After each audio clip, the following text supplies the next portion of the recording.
नाम प्रीतम प्रकाश पन्ना है और मेरे गांव का नाम तित्तरमारा गांव है, जो कि दारूपिसा पल्ली के अंतर्गत है। यह गांव एक छोटा सा गांव है जो कि ईब और मैनी नदी के संगम के वहाँ स्थित है। बहुत ही सुंदर जगह है। कई लोग पिकनिक के लिए आते हैं और वहाँ का जो दृश्य है बहुत ही मनोरम है। ऐसे स्थान में जन्म लेकर मुझको बहुत ही खुशी होती है। मेरे गांव में कुल 10 परिवार हैं। छोटे गांव होने के कारण काफ़ी खुशहाल रहता है और सभी लोगों से मिलना जुलना, उठना बैठना बहुत कठिन नहीं होती है। अब मेरे परिवार में कुल 13 सदस्य हैं। अब मेरे माता पिता हैं, हम लोग 5 भाई हैं और मेरा स्थान सबसे छोटा है और बाद बाकी भाइयों का सभी की शादी हो गई है और सभी कोई अपने अपने काम में ही व्यस्त हैं। इसलिए परिवार में सबसे छोटे होने के कारण मुझे सबका प्यार मिला और प्यार मिलता आ रहा है। मुझे अपने जीवन में प्रेम का बहुत ही ज़्यादा अनुभव हुआ, इसलिए उस प्रेम के माहौल में ही मैं पला बढ़ा। इसलिए मुझे बहुत ही खुशी होती है। इसलिए शायद मेरा नाम भी जो प्रीतम रखा गया है, शायद उसी के कारण प्रीतम, जिसका अर्थ है बिलवेड, मेरे पिता ने सही नाम रखा बिलवेड। और मेरे जीवन में भी मैं प्यार का महत्व बहुत अधिक देता हूँ। चूँकि हम लोग 5 भाई हैं और मेरी कोई बहनें नहीं हैं, इसलिए मेरे पिता की हार्दिक इच्छा थी कि एक लड़की हमारे घर में आने वाली है। और कुछ लोगों ने भविष्यवाणी की थी कि जो अगला जो पुत्र संतान होने वाली है वो लड़की होगी, लेकिन ऐसा कुछ हुआ नहीं। और मेरे लिए कहेंगे ये सौभाग्य है कि एक लड़के के रूप में ईश्वर ने मुझे वरदान दिया। और मेरे जन्म के दिन मेरे पिता मुझसे कहते हैं कि वे बहुत ही खुश थे।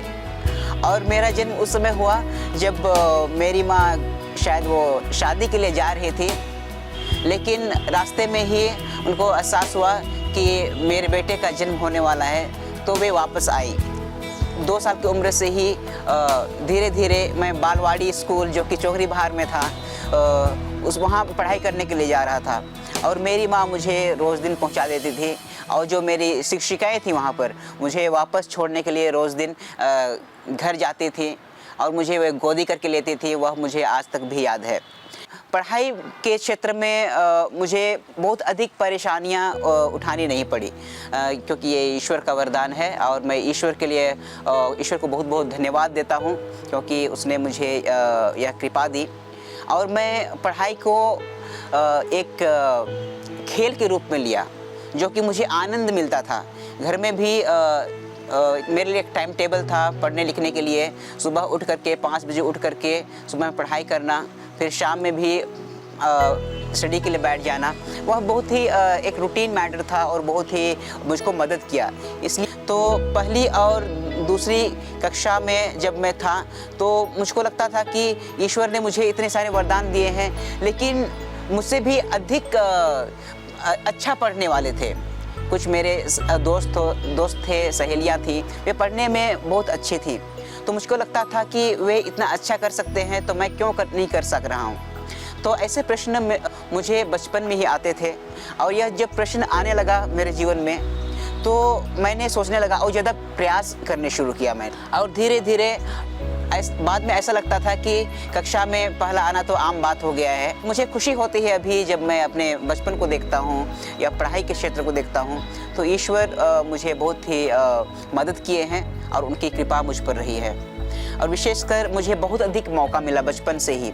जब मैं 4th क्लास में था तब स्कूल में कोई मीटिंग होते थे तो उस समय हमारे शिक्षक शिक्षिकाएँ कहते थे कि अपने से नीचे क्लास के बच्चों को पढ़ाओ। बहुत बार मुझे सामने आने का मौका मिला कविता सुनाने के लिए या तो कोई भाषण देने के लिए। उस तरह से मुझे जो सेल्फ़ कॉन्फिडेंस है, सामने आने का जो सेल्फ़ कॉन्फिडेंस है वो मेरा बढ़ा।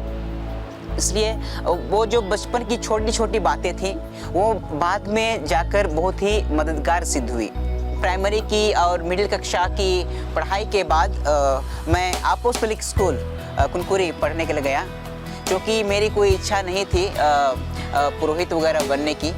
और 9वीं से 12वीं कक्षा तक वहाँ मैंने पढ़ाई की। मुझे जो हमारे अपोस्तल स्कूल जैसे घुसते हैं उसमें सामने में लिखा हुआ है, जो कुछ भी करूँगा मन लगा कर करूँगा, और संत बनूँ तो अभी नहीं तो कभी नहीं, जो कि संत योहन बर्कमन्स के जीवन की एक जो उनका वाक्यांश था, मोटो था, उसे लिखा गया है।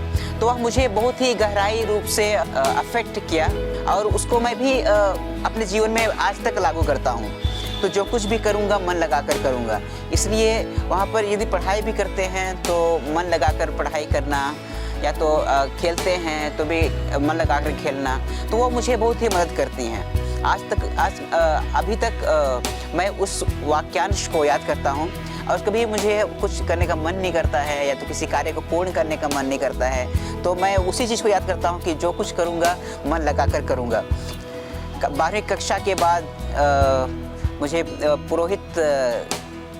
पुरोहिताई के जीवन के लिए आगे बढ़ने की बात जब हुई, मेरी इच्छा तो थी कि मैं एक डॉक्टर बनूं। इसलिए मुझको कुछ दोस्त लोग चिढ़ाते थे, डॉक्टर बोलकर चिढ़ाते थे। उस समय मुझे खुशी होती थी, तो डॉक्टर बोलते थे तो अच्छा लगता था। तो मैं चाहता था कि मेरे जीवन में एक डॉक्टर बनूं। उसके पीछे भी एक कारण है। वह कारण यह है कि मैं बार बार बीमार पड़ता था, तो वह मेरी हार्दिक इच्छा थी कि मैं एक डॉक्टर बनूंगा और मेरा सेहत को भी बढ़िया रखूंगा और दूसरों को भी स्वस्थ रहने में मदद करूंगा।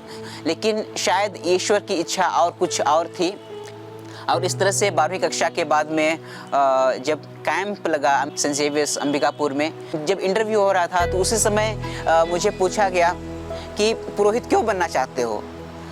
तो उस समय अनायास ही मेरे लफ्ज़ में आए कि मैं सेवा करना चाहता हूँ।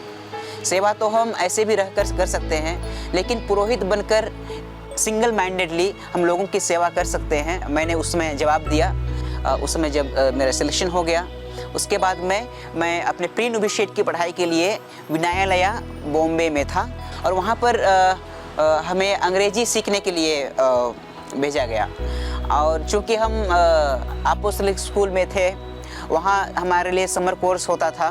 कुछ प्रार्थनाओं को और टूटी फूटी इंग्लिश बोलने के लिए हम जानते थे, इसलिए मुझे बहुत अधिक परेशानी नहीं हुई भाषा सीखने के लिए। और अंग्रेजी भाषा को मैंने सुगमता से, या तो कहें सरल रूप से, मैंने सीख लिया। शुरू में जब मैं बॉम्बे गया, मैं बीमार पड़ गया था, तो हमारे जो इंचार्जेस थे उनको लग रहा था कि अभी शुरू में ही बीमार पड़ गए हैं तो आगे कंटिन्यू कैसे करेंगे। उनको लग रहा था कि कंटिन्यू नहीं कर सकेंगे। कुछ पुरोहितों ने कहा कि नहीं प्रीतम कर सकते हैं, ऐसा कह करके उन्होंने मुझे आगे प्रमोट किया। तब तक मुझे पूर्ण रूप से नहीं लगा था कि मैं पुरोहित ही बनूं। मेरी इच्छा तो थी कि मैं अंग्रेजी सीख लूं पहले, क्योंकि अंग्रेजी सीख लेने के बाद में कहीं बाहर आएंगे तो पढ़ाई करने में या तो नौकरी करने में आसानी होगी। तो ये मिक्स्ड मोटिवेशन था उस समय। लेकिन जो मिक्स्ड मोटिवेशन को जब मैं अपने नवशिष्यालय आया सीतागढ़ा में, हजारीबाग में, और वह एक दिन था 1 महीने के बिनती उपवास के दरमियान। एक दिन मैंने उस मास्टर से कहा कि फादर, मैं आज रात भर जागरण करना चाहता हूँ और गिरजाघर में समय व्यतीत करना चाहता हूँ। उस दिन मैंने यह ठान लिया कि मैं या तो पुरोहित बनने के रास्ते में जाऊँगा या तो उस रास्ते में नहीं जाऊँगा। तो उसको मैंने क्लियरली देखना चाहा। मुझे ऐसा लगा कि मैं जब रात भर प्रार्थना के लिए बैठा हुआ था, उसमें बहुत सारी बातें मस्तिष्क में या तो दिमाग में आए, और मुझे लगा कि मैं ईश्वर के या तो पुरोहित बनने के रास्ते में मैं आगे बढ़ूं। उस समय से मुझे लगता है कि ईश्वर हमेशा से ही मेरा साथ देते रहे हैं और दे रहे हैं, और ईश्वर ने कभी मेरा हाथ या तो साथ नहीं छोड़ा है। और उस समय मुझे एक अनुभव हुआ कि ईश्वर हाथ फैलाए हुए मुझे हमेशा अपनी ओर निमंत्रण दे रहे हैं, तो आमंत्रित कर रहे हैं, बुला रहे हैं। और वही बुलाहट मुझे अभी तक लगता है कि ईश्वर मुझे अपनी ओर बुला रहे हैं। और उसी बुलाहट को जब मैं बार बार सोचता हूँ, जब मुझे कोई डिस्ट्रैक्शंस आ जाते हैं या तो प्रॉब्लम्स आ जाते हैं, तो उस समय का जो अनुभव था, नवशिष्यालय का जो अनुभव था, वह अनुभव मुझे अभी तक मदद करती हैं कि मैंने उस समय क्या डिसीजन लिया था। शिष्यालय का जीवन बहुत ही खुशहाली का जीवन था। उस समय हमारे लिए बहुत सारे इको सेमिनार्स भी थे, बाहर जाने का एक्सपोजर्स मिलते थे, इसलिए वहाँ लीडरशिप का मौका भी मिला। इसलिए हर तरह से कहेंगे हर क्षेत्र में बढ़ने का बहुत ही ज़्यादा मौका मिला। उसके बाद मैं अपनी अगली पढ़ाई के लिए जो जूनियर की पढ़ाई है वह मैं पटना इंग्लिश की पढ़ाई के लिए वहाँ पर जब मैं गया तो वहाँ 1 साल की पढ़ाई करने के बाद हम कॉलेज की पढ़ाई के लिए गए और मैं अहमदाबाद में अपनी पढ़ाई मैंने पूर्ण की। तो वहाँ से बीए इंग्लिश अंग्रेजी में मैंने बीए की पढ़ाई की। उसके बाद मैं अपने फ़िलॉसफी की पढ़ाई के लिए मैं पुणे आ गया और इन वर्षों के दरमियान बहुत सारे अनुभव रहे या तो बहुत सारे जो एक्सपीरियंसेस रहे जो मुझको आगे बढ़ने में या तो जीवन में बहुत सारी चीज़ों को सीखने में मुझे मदद हुए। उसमें से एक बात है वह है कि जब मैं कॉलेज की पढ़ाई कर रहा था मैं बहुत ही शर्माता था और विशेषकर जहाँ लड़कियाँ होंगी या तो वहाँ मैं उनसे फ़ेस टू फेस बात नहीं कर सकता था, मुझे बहुत ही शर्म आती थी। और कॉलेजेस में 80% गर्ल्स तो 20% बॉयज़ ऐसे थे। अपना जो शाइनेस था, जो शर्म आती थी उसको थोड़ा सा धीरे धीरे हटाने में मुझे मौका मिला या तो मददगार हुए। वहाँ से धीरे धीरे मैं अब खुलने शुरू किया। तो फ़िलॉसफी की पढ़ाई के बाद मुझे रीजेंसी के लिए सेंट जेवियर्स यहाँ अंबिकापुर में मुझे दिया गया। वहाँ हॉस्टल में मैं सहायक अधीक्षक के रूप में था और स्कूल में अंग्रेजी 9वीं और 10वीं क्लास में पढ़ाया करता था। वहाँ भी मुझे बहुत सारे अनुभव मिले, विशेषकर सामने आने का मौका या तो लोगों से किस तरह से डीलिंग करने का मौका। उस सभी बातों को मैंने सीखा। उसमें से एक बात है कि उसमें मुझे अपने कार्य को बाखूबी रूप से किस तरह से करना है या तो व्यस्त होने के बावजूद भी सभी कार्यों को किस तरह से करना है उसको मुझे सीखने का मौका मिला। रीजेंसी करने के बाद में मुझे दिल्ली मेरी थियोलॉजी की पढ़ाई के लिए भेजा गया और थियोलॉजी जब का जो अनुभव है वह बहुत ही क्रूशियल है, महत्वपूर्ण है। मुझे लग रहा था कि मैं इतनी जल्दी थियोलॉजी कैसे पहुंच गया। मेरा फॉर्मेशन का जो वर्ष थे वो बहुत ही जल्दी बीत गए और थियोलॉजी की पढ़ाई में भी मुझे बहुत ही खुशी मिली, आनंद मिली। वहाँ के जितने भी प्रोफेसर्स थे, दोस्त थे, विशेषकर दोस्तों से बहुत सारी चीज़ों को सीखने का मौका मिला। चूँकि हम भारतवर्ष हमारे देश के अधिकांश कोने से वहाँ पे हमारे ब्रदर भाई आते हैं, तो वहाँ पर सभी के साथ रहने के लिए और उनमें जो टैलेंट है, उनमें जो गुण हैं, उन सभी को आत्मसात कैसे करेंगे या तो उनसे कैसे सीखेंगे, उनसे वह मौका भी मुझे मिला। और विशेषकर जब मैं 3rd ईयर में था तो वहाँ पर लीडरशिप का मौका मिला, जो कि एक बड़ा समुदाय है, उसको किस तरह से उसमें कैसे लोगों के साथ डील करना है या तो कैसे बात व्यवहार करना है, कैसे चलाना है, वो सब मुझे मौका मिला। इसलिए सामने आने का और उससे सीखने का जो फॉर्मेटिव ईयर्स में रहे 12-13 वर्षों के दरमियान मुझे बहुत सारे मौके मिले और इन वर्षों के दरमियान मुझे कई चीज़ों को सीखने का मौका मिला है। और यह इसलिए हुआ क्योंकि यीशु समाज, जो मध्य प्रदेश यीशु समाज मुझे मौका दिया है और उस मौके के लिए मैं बहुत ही शुक्रगुजार हूँ। हमारे प्रोफेसर्स के लिए, पीसीएफ्स के लिए, सुपीरियर्स के लिए, सभी के प्रति बहुत ही शुक्रगुजार हूँ क्योंकि आज मैं जिस मुकाम पर हूँ शायद उन्हीं की कृपा और ईश्वर की कृपा रही है और इन्हीं के कृपा की वजह से मैं यहाँ जो भी एक डीकन के रूप में यहाँ हूँ, तो मुझे खुशी होती है कि मैं एक डीकन हूँ और इस डीकन तक पहुंचने के लिए बहुत लोगों का साथ रहा है। बहुत से शिक्षक शिक्षिकाएँ हैं, रिश्तेदार हैं, परिवार वाले हैं, भाई बहन हैं, दोस्त हैं, पुरोहित हैं, तो सभी का हाथ रहा है। इसलिए मैं बहुत ही धन्यवादी हृदय से सारे हृदय से उनका धन्यवाद करता हूँ। यीशु समाज में रहते हुए मुझे अभी 14 वर्ष हो गए हैं और इस 14 वर्ष के दरमियान बहुत सारी बातें हैं जो मुझे बहुत ही अच्छी लगती हैं। पहला तो है कि हमारे यीशु समाज में एक जनरल कांग्रीगेशन में यह कहा गया था कि community life is a mission. यीशु समाज में सामुदायिक जीवन को बहुत ही अधिक महत्व दिया जाता है और समुदाय में सभी बराबर होते हैं और वही बराबर देने का दर्जा जो है बहुत ही अच्छा लगता है। और वहाँ किसी को मतलब आप जूनियर हो, सीनियर हो या तो कोई सीनियर प्रीस्ट है, ऐसा कहा नहीं जाता है। आपको कहा जाता है कि आप ब्रदर भी हो तो आपको समान रूप से आपके साथ बर्ताव किया जाएगा। वही समान बर्ताव करना मुझे बहुत ही अच्छा लगा। और किसी भी समुदाय में गया मैं सभी पुरोहितों के साथ ओपनली मैं बात कर सकता था या तो शेयर कर सकता था व्यूज़ को, इसलिए बहुत ही इनकरेज करते थे, समान रूप से व्यवहार करते थे। दूसरी बात है, जैसे मैंने कहा कि मुझे अपने फॉर्मेटिव ईयर्स में बहुत जगह जाने का मौका मिला, तो नए लोगों से मिलना जुलना और उनसे सीखना वह मुझे बहुत ही अच्छी लगी। चूँकि मैं यहाँ मध्य प्रदेश प्रोविंस के लिए ज्वाइन किया हूँ, इसका तात्पर्य यह नहीं कि मैं सिर्फ मध्य प्रदेश प्रोविंस में ही या तो मध्य प्रदेश प्रांत में ही काम करूं, लेकिन हम यीशु समाजी होने के वजह से हम दुनिया भर में कहीं पर भी काम करने के लिए भेजे जा सकते हैं। और जो यूनिवर्सलिटी का जो सेंस है सोसाइटी में है, वो मुझे बहुत ही अच्छी लगती है।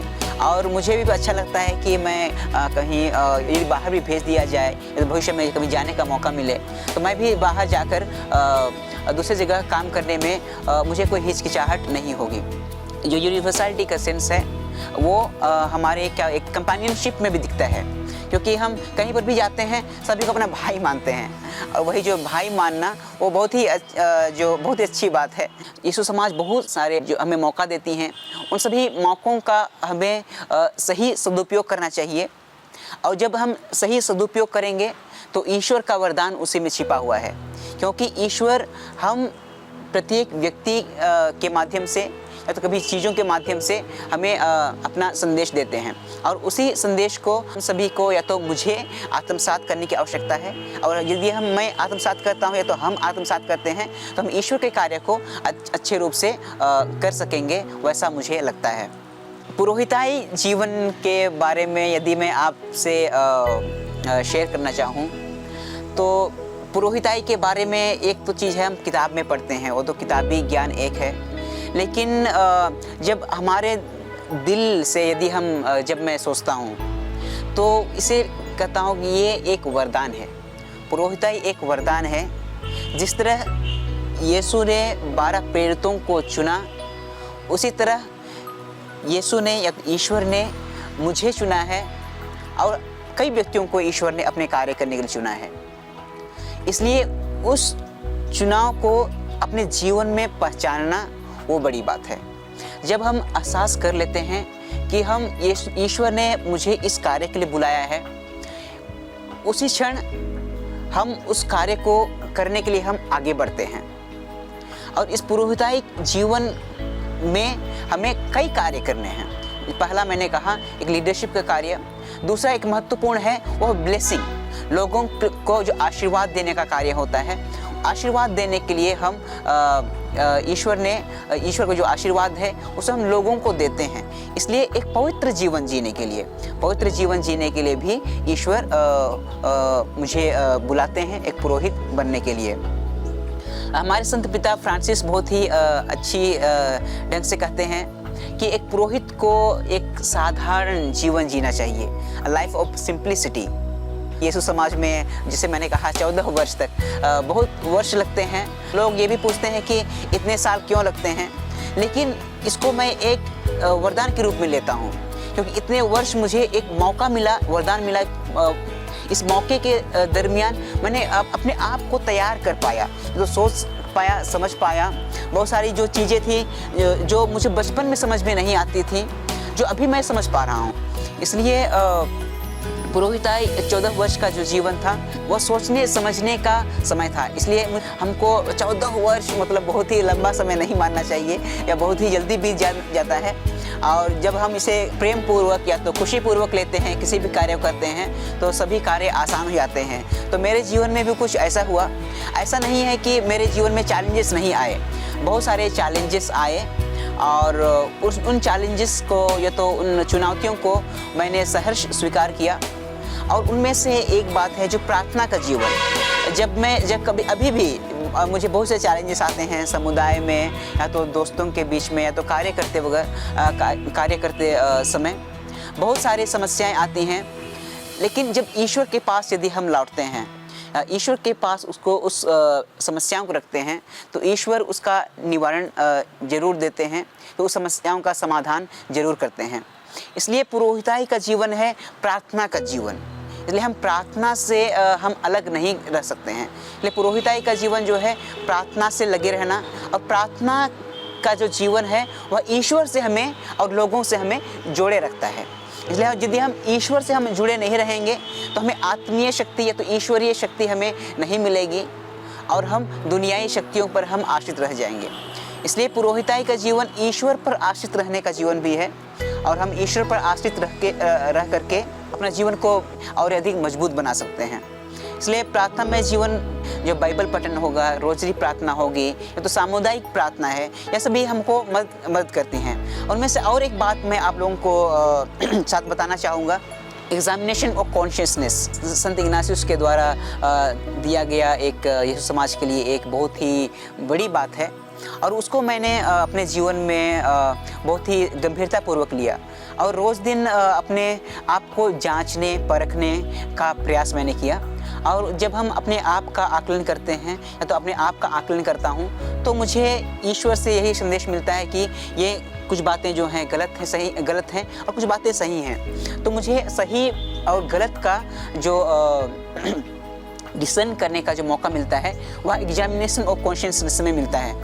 इसलिए पुरोहिताई के जीवन में आगे बढ़ने का मुझे जो अभी तक जो शक्ति मिली है, यही सब एक साधन है या तो माध्यम है प्रार्थना का या तो डिसर्नमेंट का। जो मेरे युवा भाइयों के लिए या तो छोटे भाइयों के लिए यदि मैं संदेश के रूप में कुछ कहना चाहूँगा कि संत योहन बर्कमन्स का जो वाक्यांश था, जो कुछ भी करूँगा मन लगा कर करूँगा। इसलिए आप जो कुछ भी करते हैं आपके मन में क्लियर होना चाहिए कि आप क्या करना चाहते हैं। यदि आप किसी चीज़ को मन लगा कर करेंगे तो वह आसानी से बीत जाएगा, तो काम सफल आप हो जाएंगे उसमें। यदि हम किसी चीज़ को बोझ के रूप में लेते हैं, बर्डन के रूप में लेते हैं, तो वह कार्य कठिन हो जाता है। लेकिन उसे हमें एक मौका के रूप में लेना चाहिए, या तो उसको एक प्रेम भाव से करेंगे तो वह कार्य आसान हो जाता है। इसलिए कुछ चुनौतियाँ बहुत सारी आती हैं, क्योंकि हमारे जीवन में हम विभिन्न व्यक्तियों के साथ हम रहेंगे, और सभी व्यक्ति एक ही प्रकार से नहीं होते हैं, या तो सभी कार्य एक समान नहीं होते हैं। लेकिन उन सभी बातों को, उन सभी व्यक्तियों को, किसी को भी हम यदि समान रूप से तो नहीं ले सकते हैं, लेकिन यदि हम अपनी ओर से अपनी समझदारी का प्रयोग करते हुए, ईश्वर पर आश्रित रहते हुए यदि लगनतापूर्वक से करेंगे, तो सभी जो समस्याएं हैं, जीवन की जो समस्याएं हैं, वह आसानी से ढल जाएंगी और उसे हम आसानी से कर सकेंगे। और आप व्यक्ति एक प्रेम में व्यक्ति बनिए, प्रेम में व्यक्ति। और प्रेम का जो ईश्वर ने जो प्रेम किया है, लोगों से आप प्यार जो आप ग्रहण करते हैं, उसी प्यार से आप दूसरों के साथ पेश आइए। और ये प्यार है सभी के समझ में आती है, और प्यार ही हम एक दूसरे को बांधे रखती है, और वही आपको जीवन में आगे बढ़ने का बल प्रदान करेगा। और ईश्वर से हमेशा जुड़े रहिए, और ईश्वर से जुड़ने का माध्यम है कि प्रार्थना कीजिए रोज़ दिन, और बाइबल पठन कीजिए, और रोजरी कीजिए, माता मरियम से हमेशा प्रार्थना कीजिए, अपने लोगों से और सभी से समान व्यवहार कीजिए, ताकि आपको भी समान व्यवहार दिया जाएगा। इसलिए हमारा जीवन एक खुशी का जीवन है, प्रेम का जीवन है। कहा जाता है कि लाइफ इज़ अ सेलिब्रेशन, इसलिए सेलिब्रेट योर लाइफ, वही कहना चाहूँगा। जो कि चुनौतियाँ भी होंगी उसको भी सेलिब्रेट करने का प्रयास करें, लेकिन ईश्वर से यदि हम जुड़े रहेंगे तो हम अपने जीवन को अधिक सेलिब्रेट कर पाएंगे। इसलिए वही मेरी तरफ से संदेश रहेगा आप लोगों के लिए।